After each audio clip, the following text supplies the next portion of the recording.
निर्मोही कृष्ण। एक बार गोपियों ने श्री कृष्ण से कहा, हे कृष्ण, हमें अगस्त्य ऋषि को भोग लगाने जाना है और ये यमुना जी बीच में पड़ती हैं। अब तुम बताओ हम कैसे जाएं? भगवान श्री कृष्ण ने कहा, जब तुम यमुना जी के पास जाओ तो उनसे कहना, हे यमुना जी, अगर श्री कृष्ण ब्रह्मचारी हैं तो हमें रास्ता दो। गोपियां हंसने लगी। लो, ये कृष्ण भी अपने आप को ब्रह्मचारी समझते हैं। सारा दिन तो हमारे पीछे पीछे घूमता है, कभी हमारे वस्त्र चुराता है, कभी मटकियाँ फोड़ता है। खैर, फिर भी हम बोल देंगी। गोपियाँ यमुना जी के पास जाकर कहती हैं, हे यमुना जी, अगर श्री कृष्ण ब्रह्मचारी हैं तो हमें रास्ता दें। और गोपियों के कहते ही यमुना जी ने रास्ता दे दिया। गोपियां तो सन्न रह गई, ये क्या हुआ? कृष्ण और ब्रह्मचारी। अब गोपियां अगस्त्य ऋषि को भोजन करवा कर वापिस आने लगी तो उन्होंने अगस्त्य ऋषि से कहा, मुनिवर, अब हम घर कैसे जाएं? यमुना जी बीच में है। अगस्त्य ऋषि ने कहा, तुम यमुना जी को कहना, अगर अगस्त्य जी निराहार हैं तो हमें रास्ता दें।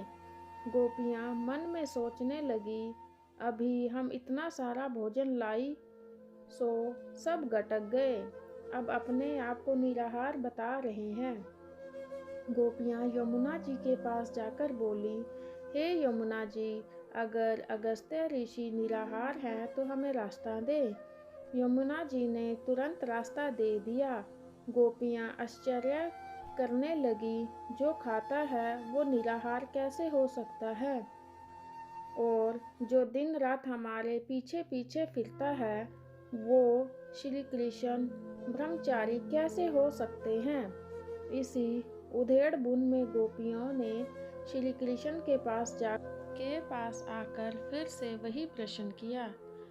भगवान श्री कृष्ण ने कहा, गोपियों, मुझे तुम्हारी देह से कोई लेना देना नहीं है। मैं तो तुम्हारे प्रेम के भाव को देखकर तुम्हारे पीछे आता हूँ। मैंने कभी वासना के तहत संसार नहीं भोगा।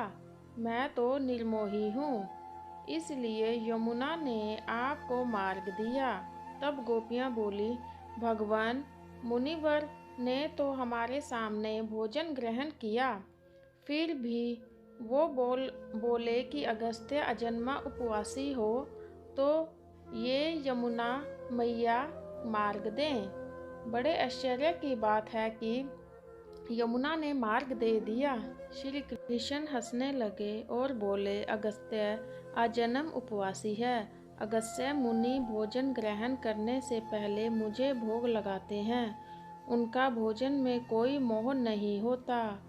उनको कतई मन में नहीं होता कि मैं भोजन करूं या भोजन कर रहा हूं। वो तो अपने अंदर रह रहे मुझे भोजन करा रहे होते हैं, इसलिए वो अजन्म उपवासी है।